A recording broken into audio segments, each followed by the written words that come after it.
Hello and welcome to this tutorial for how to program the Unic Stella Epic Espresso machine. Before we get too deep into programming, let's take a look at the control panel and some of the key features of the machine that we're going to be interfacing. To begin with, in frame right now is the main display panel. This is giving us some key information for what the machine is up to at any given moment.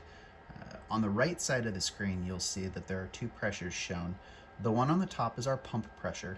The one on the bottom is our steam boiler pressure. And so the pump pressure, that's going to fluctuate anywhere between line pressure, which is going to be as low as maybe 2 bar, and it'll go as high as expansion usually tops out around 14 or 15 bar. It really depends on the status of the machine. So for instance, if we pan over and take a look at the group control, if I run the group for a moment, I'm bringing cold water into the system. That cold water is going to then heat. You'll see my pump pressure is set right around 9.5 bar. So I'll stop the group and you'll notice that this pump pressure, or the high pressure value, is going to begin to climb, and that's showing us expansion. So that cold water that was brought into the system, it heats, it expands, and as it expands, it exerts more pressure on the system. So that'll continue to climb until the bypass valve eventually is satisfied, and then it'll just kind of linger until the next shot. So that is what those two values are. Further out into the center of the screen, we see some other information. You see those red lights that kind of bounce around. That's indicating what part of the system is being actively heated. And since we just used that left side group, you'll see that the right side group is active as well right now, but we're heating the left side group to recover temperature. So also you occasionally see the steam boiler pressure kind of, well, let's open up the steam valve. There we go. Now we had to heat the steam boiler. So that's what those red lights are. It's just kind of flashing heat around where it's needed throughout the system. The blue bars, that is our digital sight glass. So the lowest bar, if that were the only one illuminated, that would mean that the machine was in a filling cycle and it's recovering the service boiler level up until all 3 bars are illuminated. So right now we're kind of in a happy in-between state. Going back over to the group controls, we have a number of keys here. So to begin with, this play key is essentially our start key. So we have a start, and then the box over here is our stop. So if you want to do manual extractions, start, stop. Also, if you'd like to introduce any kind of a pre-infusion or maybe a drawdown toward the end of the extraction, what you can do is use this pulse key in the center. Once we begin, you'll actually see that it starts to flash. So you may run it for maybe 3 seconds to saturate your coffee. Press the pulse key, pause for maybe 5 or 7 seconds, start the extraction again, run it to completion, and then press stop. Or alternatively, maybe you'll extract your coffee. Just as you're about to finish extracting, you can do a drawdown. Press this pulse key, stop delivering pump pressure to the coffee, and then just press stop out of the pulse key. So it's really a matter of personal preference what you like to do with your machine, how you like to prepare your coffee. A lot of different possibilities there at your fingertips. Up above, we have the main volumetric command keys. These are all programmable. They're just pictures, so just because it's a single small cup doesn't necessarily mean that you're restricted to just a little bit of water. If you wanted to program a liter of water to run through the group for that little half full cup, you could absolutely do so. We usually recommend folks, if they're not doing singles and doubles, to just program all 4 cup keys to be the exact same.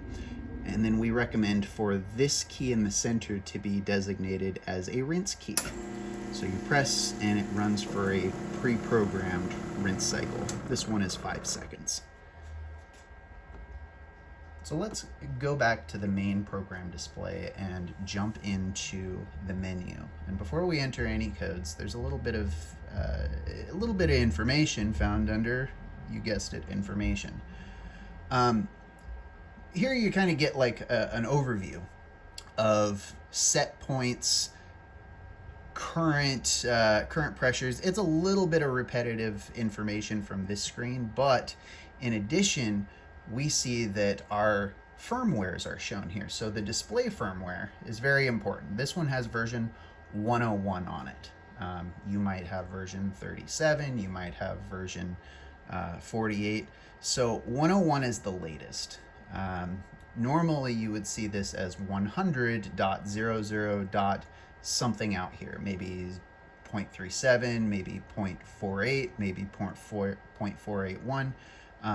So when we say we have version 37 installed on a machine, it's actually 100.00.37. That would be software version 37, and it's installed as a package. So these other couple of firmware versions on the CPU and the BGC, they're relevant, but if you are asked what version of software is on your machine, the only one to reference is the display. So we'll go back. Cleanings, here we don't hide cleanings underneath any access codes. The more cleaning, the better off the machine is. So to use this, simply press the cleaning key, choose which groups. If you want to do one at a time, you can. If you want to do both of them, go for it, and then press start. I'm not going to begin this because once you begin, you really want to finish the cycle, but it gives on-screen instructions for the entire process. So we'll go back. Now this time, and standby. We'll talk about standby here in just a moment, but if you ever want to manually just put your machine to sleep, low power consumption, that's the key to use. So there's two access codes. There is an operator access code and a service access code. For this tutorial, I'm going to use the service access code. It gives me access to everything. I'll kind of point out what you will not be able to access with the other code. The operator code is 1234, but the code we're going to use is the service code 9191, and I'll press OK. So now we're into the main program screen. So from the home menu, we can see that we've got 6 options here, and there's a number of other programs beneath these 6 pages. So let's just kind of hit them one by one, starting from top left on down to bottom right. Okay, so let's begin with the day-night mode. So the day-night mode is a sleep schedule. We can program this machine so that it goes into a low power consumption mode overnight or over a weekend or days that are closed. Right now it looks like I actually have something programmed. I'm going to go ahead and delete this now so we can start from a blank slate. There we go. So right now there's nothing on Monday. Let's add a range, and I'm going to click the box here, and it says right now it turns on at 0, turns off at 0. It doesn't exist. Sunshine, that's what time it turns on in the morning. So let's turn this on. The cafes say they open at 6, so let's have the machine turn on at 5 so that it's nice and hot and ready to go when the cafe opens. And then let's say the cafe closes at 2 p.m. So let's go ahead and turn this up to, it's 14-hour time, so 12, 13 is 1, 14 is 2. I'm going to give it an extra hour just in case, you know, a little rush at the end of the day, we need to clean and whatnot, so that'll work. I'm going to save that. Monday is 5 to 1500, and for all intents and purposes, Tuesday, Wednesday, Thursday, Friday, all the same. Boom, boom, boom, boom. Saturday is where things get a little different. Saturday, everybody likes to sleep in a little bit on Saturday. Cafe doesn't open till 7, so we'll bump that up an hour. Maybe they stay open just a little bit later in the day. So there we go. We've edited that schedule. Now Sunday, let's say the cafe is not open, so at 5 p.m. on Saturday, this machine is going to go into a sleep mode. With nothing programmed for Sunday, the machine will not wake back up again until 5 a.m. on Monday. Next, we'll take a look at the counters. So the counters are going to give you a good idea of the usage of the machine. This machine, I believe I just reset recently. Yeah, so this is a daily counter. rather, let's go back. Coffee counters. This is the daily coffee counter. So cumulatively, I've used this machine a total of 8 cycles. They were all on group number 1. If I click group number 1's arrow, I can see they were all continuous stop keys. So what did I do with the hot water? Nothing. What did I do with the steam?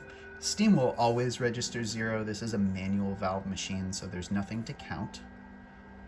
I go into the factory. Here I can actually see some real numbers. 0 because it's a 2-group machine. On group 3, there's nothing to count. And small, large steams, nothing to count there. So this is like the main odometer on your instrument cluster in your car. You can't reset this. These over here, however, we can reset the daily counters. If we go to counter settings, reset all counters. Yes, let's go ahead and reset those. Now we can go back 0. So you can do this every day, you can do it every week, however frequently that you like. Let's go back, and let's go back to the main menu. All right, next up is going to be the parameters. So there is a lot to unpack here. So let's begin with the date and time. This is usually the first thing that you'll want to set on an install day or after updating your software. Just pay note that the time again is set in 24-hour time. So for 4:43 p.m. as it is now, it's actually programmed to 16:43. If you make an edit, you do need to press the little save icon in the bottom right before you leave this screen. Let's go back. Language. Depending on your software version, you may have these, you may have some different ones. They always have English, so we're going to stick to English, but there are other options here. Customize. Not quite as exciting as you might think. Really, it's just a choosing of keyboard layout. I'm going to leave this one on the QWERTY setting since I know where everything is. It's a good setting to leave it. Sound. This is always stop number 2 after setting the date and time. Out of the box, out of the box, the machine is going to be making this sound every time you press a key. And while you can turn the volume down if you like, it's really just as easy to disable it. That way you don't have that constant, somewhat incessant chirp that happens every time you interface the screen. So we've done the top row, other parameters. There's some good stuff in here, namely units. I think everybody likes to reference Fahrenheit in North America. So in versions 37, 48, 481, and 101, as this one is, Fahrenheit is available.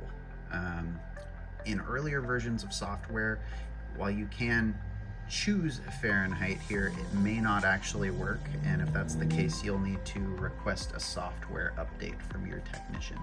So we'll leave this in Fahrenheit. Let's go back. The cash coin system is not imported into North America, so there's nothing to talk about there. The touch test, this is an engineering tool, just buttons that get progressively larger. You can use this for like a touch test. You can't really screw anything up in here. There's nothing to do. So ignore touch test. Probes calibration. This is stop number 3. After you set your date and time, after you turn off that noisy beep, you want to make sure that your temperature offset is set correctly. And what that is you have a temperature sensor that's mounted at the very top of each one of the coffee boilers, but that is not the temperature that we want to actually brew at. Heat rises, so it's actually 6.7 degrees hotter at that temperature sensor than it is down where the water interfaces the coffee. So it's going to be important that you program your temperature offset to be 6.7 degrees for each one of your coffee groups. You can change these in unison on the left, or if you do only one at a time, you can raise and lower it with these individuals. Like if you have some differences in the way that your sensors work, you can actually program your offsets to be different, but you need a SCASE tool to really do this accurately. So it's just best 6.7 degrees across the board, leave it at that, and press save. So moving on to the SIM, the Computer Information Management. This screen is where we find a lot of the formatting for the machine. So this is a 2-group machine. You see group 3 is undefined. If it were a 3-group machine, I would want to have this programmed as a 2-cup. Or for those rare cases, maybe I have a Dosamat system installed, which is automatic portafilter recognition. There's not a lot of them out there, so you'll not likely see that much. I'm gonna just press X since I want to leave this a 2-group. BST mode, the steam box, it's actually, oops. So there's a few options. Steam air. You probably don't have steam air. Steam air is an automatic frothing wand that'll be only installed on the far right side of the machine. That's the only time you would ever see like steam counts or anything like that. If you're replacing one of those boxes, maybe you need to go in here and format it as such, but otherwise hot water is going to be the format for the far right board that has just the large and small hot water droplet. Otherwise, Dosamat, like these are group controls, so those will not be used. Hot water is what you'll use for your BST mode. Temperature offset, for the later versions of software like we have here, leave this setting at 0. For earlier versions, this is where you would program that 6.7 degrees, only if you're not able to access probes Calibrate. And PID settings, always leave that at the default. So storage, if you do install a USB into the machine, as long as it's formatted for the machine as the one that came with it is, you can import and export recipe settings from one machine to the next. Unless you have multiple machines, you probably won't make a lot of use of the USB function.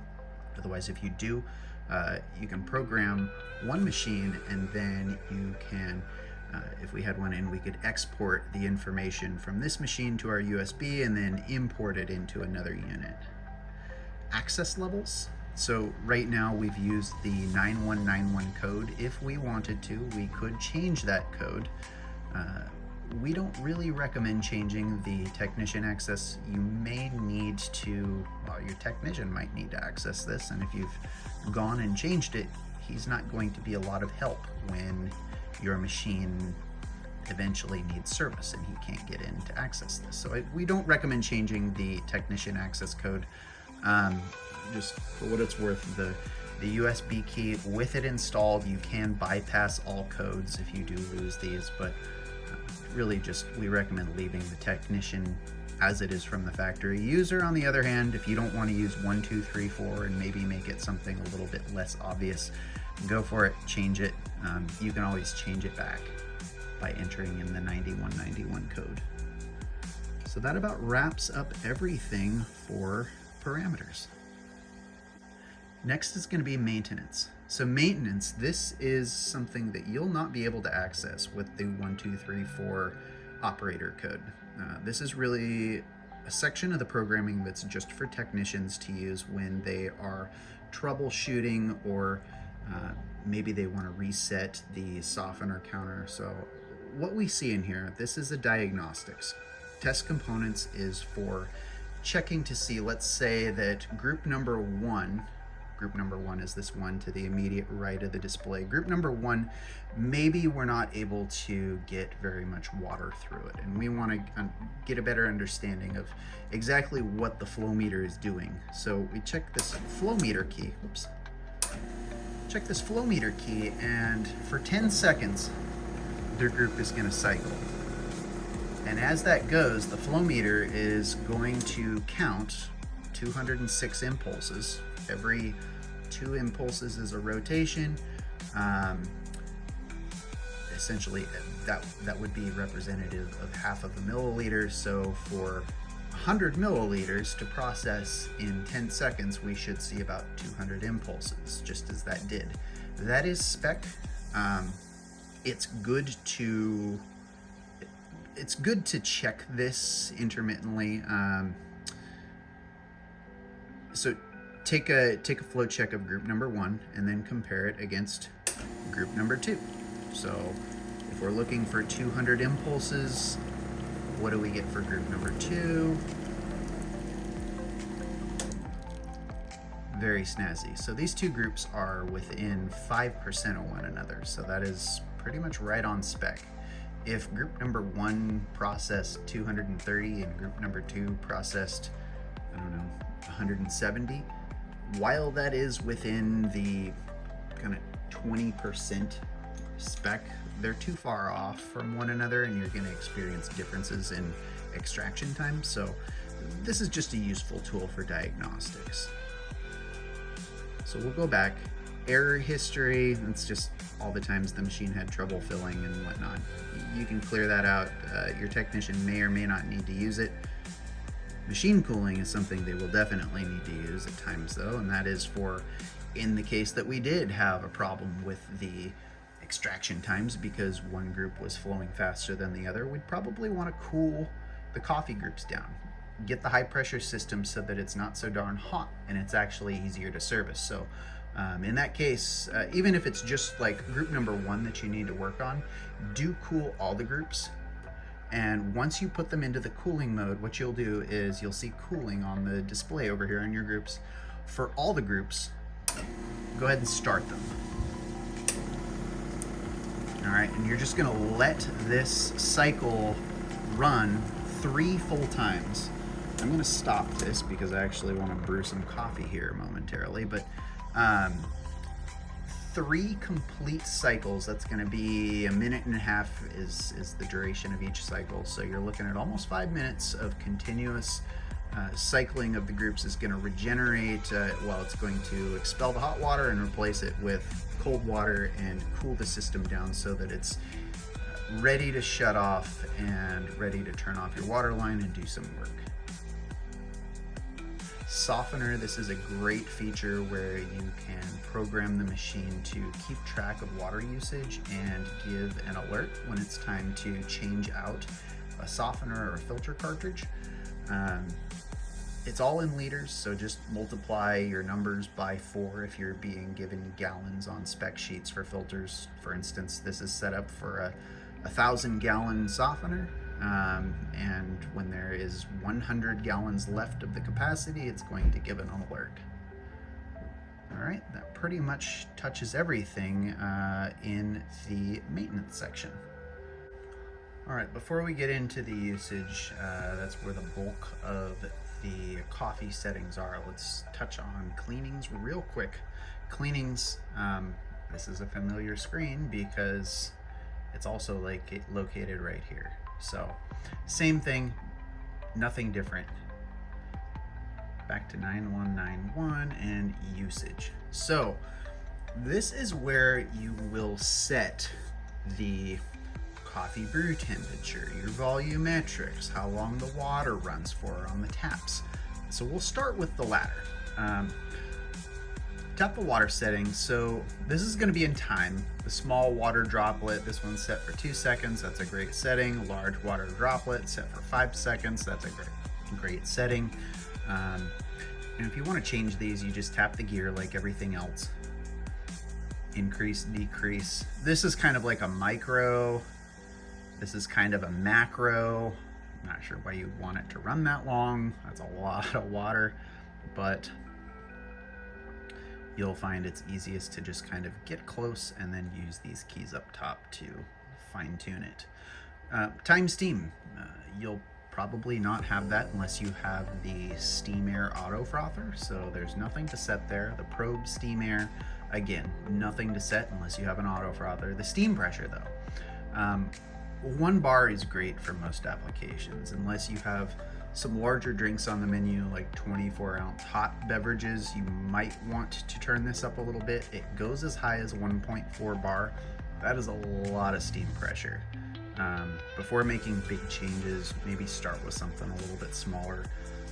If you have all traditional, 5-ounce cappuccinos, just macchiatos, that kind of thing, maybe turn your boiler pressure down a little bit so that you have a little bit of extra control over those smaller pitchers, but usually 1 bar is perfect. And then dry steam didn't work, so that's just kind of a husk of an old system that we're not going to be using going forward. Oops, we've gone too far. Back to usage. So that was the hot water and steam. We'll touch on the infusion profiles last. I'm gonna say Dosamat. Again, you probably don't have it. If you do, you go to Dosamat and the self-time setup. This is just how long do you want to wait, or the machine to wait, after you've installed the portafilter before it begins to automatically extract coffee. So this is in time. This is set 1.5 seconds after the portafilter is installed. That's right about enough time to get a cup underneath it. Default dose, with the Dosamat you can choose, does it default to the small, oops, the large, or the last dose. Again, these settings, they probably don't mean anything to most people that are watching this, but let's jump into the miscellaneous. There's some fun things in here. The chrono mode, this is your shot timer. You probably want to turn it on. If it's turned off, definitely turn it on. Off, on. Some versions of software have a dynamic. On is generally preferred with most people. Continuous key. So over here on the group, that's this key up here.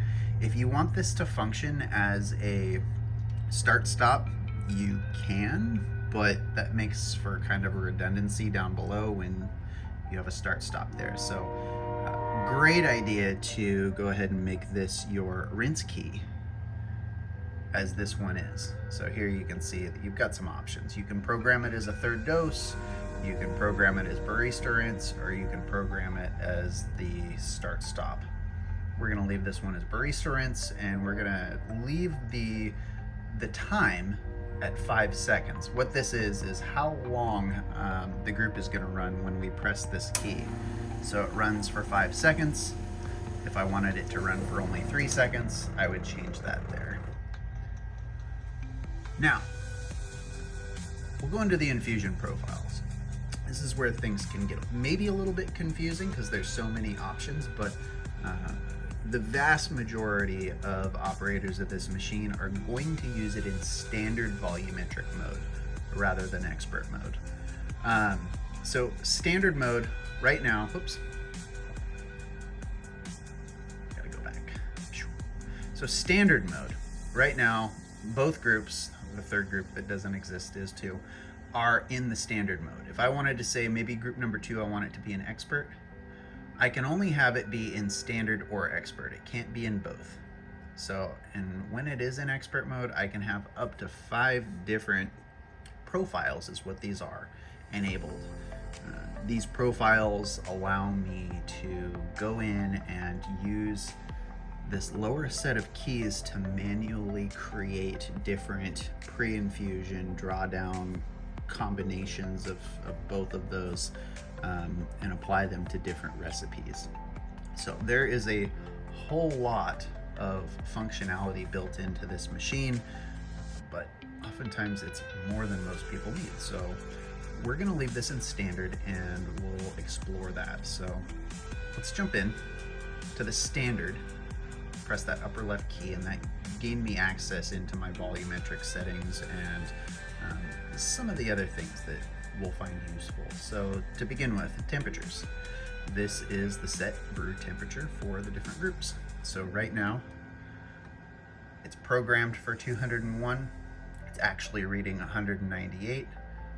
I'm gonna put it back at 200, but you know, I can program this individually. It can be different than the other group, or if I highlight this group, yellow script shows up very poorly on screen right now, but if I highlight it and press equal, that'll change the other groups to be the same.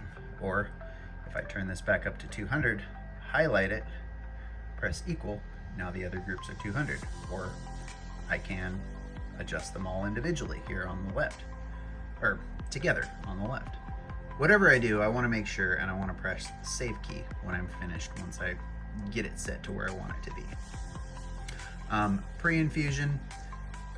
This is something that you'll just kind of have to experiment with, just to kind of give you a basic idea. If you want to use pre-infusion, usually for 18 grams of coffee, you're probably going to set the open time to be somewhere in like 2.7 to 3.1 second range. And then if we go over to the left, the close time, completely up to you. This is a dwell time. So you might want to do 3 seconds of dwell, you might want to do 5 seconds of dwell. Totally up to you on what that coffee needs to taste the way that you want it to taste. Usually if you just do 3 and 3, that's kind of a good place to start and experiment with pre-infusion. But essentially what the open time is, that's going to be the amount of time when you first press your volumetric key. It's going to dispense for, say, well, let's just program something. Let's do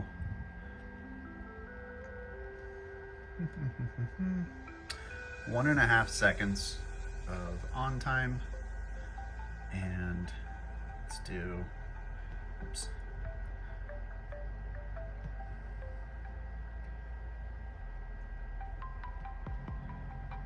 2 seconds of off time. We'll save this. Now, over on this group, I'm gonna press this large 2-cup key, and you'll hear that for 1.5 seconds, water is gonna be delivered to the coffee. For 2 seconds, there's gonna be a pause interval. Then you'll hear the extraction run, and that will be the end of the cycle. So, there, and this would be the extraction, done. Not all coffees need pre-infusion. Most coffees actually don't need pre-infusion because they're not profiled that way from roasters. Again, experiment with it, have fun with it. Coffee's great, it's different for everybody. You might find something that you really enjoy and you want to pass that experience on to your customers. I'm gonna turn these back off though. Press save and go back. So we did temperatures, pre-infusion, post-infusion. This is a lot like pre-infusion, but just at the end. So if I program group number 1 to have 2 seconds of post-infusion, there we go. Save it. Let's go over to group number 1 again. We're gonna press large 2-cup key, so our extraction is gonna run, probably about 7.5 seconds. Then there, 2 seconds of drawdown. So what that did was it just kind of stopped water coming from the pump getting to the coffee for 2 seconds, giving my coffee a gentle finish. I usually recommend setting this for like 5 seconds or so. Different coffees hold water differently, so this is going to be something that you'll definitely need to experiment some with. And when I say experiment, I definitely mean use these keys to profile your coffee. I'll show you in just a moment how you can actually write a program using those keys manually. So we'll leave post-infusion off, and let's get into the actual volumetric settings. So I'm just going to program that single small cup key. So I'll press small doses. Now watch this. I'm going to press this program key. When I do, notice the programming light starts to flash. So that means that I'm in programming. I'm going to go ahead and load up a shot and come right back. All right, so I took the time to weigh out my dose. I have already adjusted my grinder so that I have the right flow rate for the water going through here. When it's time to program, it's going to be very, very important to use a scale. If you're not using a scale, you're setting yourself up for some challenges down the line. Definitely get a scale that can measure 0.1 gram accuracy. So going back up to the programming screen, you'll see I'm still in programming. The red program light is flashing. I'm on the 1 small cups dose. Again, the 1 small cups, that's just an icon. It really doesn't matter if you program it to be a double, triple, whatever you want. It's just a picture. So we're gonna program it to be this 1-to-2 brew ratio using 18 grams of coffee in my 18 grams of ground coffee here. I'm going to extract 36 grams of espresso from that. That is a 1-to-2 ratio. 18 in, 36 grams out. I'm shooting for about 28 seconds, but I've already covered that with the grind adjustment, so I'm ready to go. So what I'll do is go ahead and load up my portafilter, and This group, I already dried it off. It's usually a good idea to take a towel and dry the shower screen off when you're doing this so that you don't end up with pre-saturated grounds. So we'll lock the portafilter on, double check that our scale is taired. I'm gonna press the single small cup key, and it is going to begin to record how much water is processing through here. So I'm watching the scale, and when the scale hits, remember I'm trying to hit 36 grams on that scale rating. When I get close, usually right around 34 grams, I'm gonna press this arrow key to stop. So we'll watch. Right about there.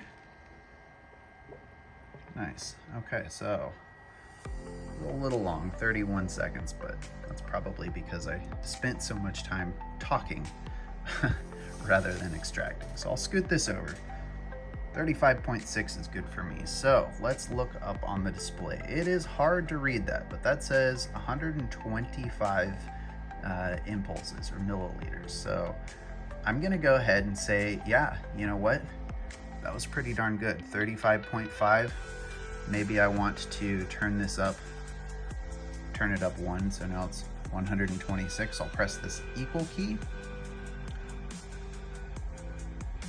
There we go. Press this equal key, and I'm gonna press save. Now, every single time that I press that single small cup key, I'm going to get the same volume of water processing through my coffee.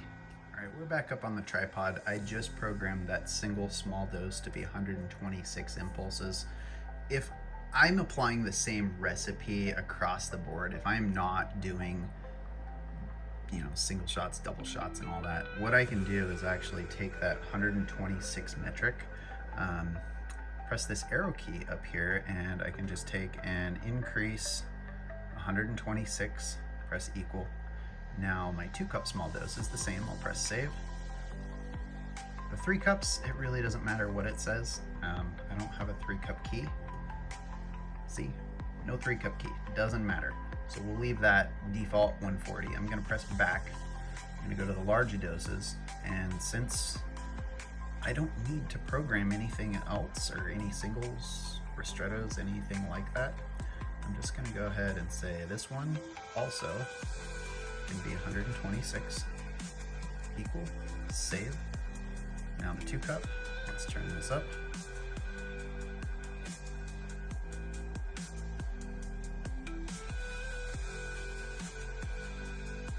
See it because it's yellow, but trust me, 126 is what it reads. Save. Doesn't matter what the 3 cups is. That's pretty much it. That is how you program these groups. It's really easy to do. This recipe might be a little bit longer than most people like. You know, you might check, just for starters, maybe set the volumetric just out the gate. If you do an 18 gram dose and you want a 36 gram output, I normally find this value to be somewhere around 90. So maybe start there and increase or decrease as you need. But yeah, this is pretty much everything within the programming. We've covered on everything here with the exception of the continuous stop. The only time you would ever use this continuous stop is if you did decide that you wanted this to be a 3rd dose. Really it's a 5th. But this screen here, this continuous stop, is where you would program the volumetric for that particular key. We're using it as a rinse key, which I already knocked this out, so I can rinse my portafilter out and reinstall it. Okay, so that was everything in that menu, everything in that menu, everything under the home screen, and I think that we've pretty much covered it all. So happy trails in coffee, have fun, experiment lots, and cheers.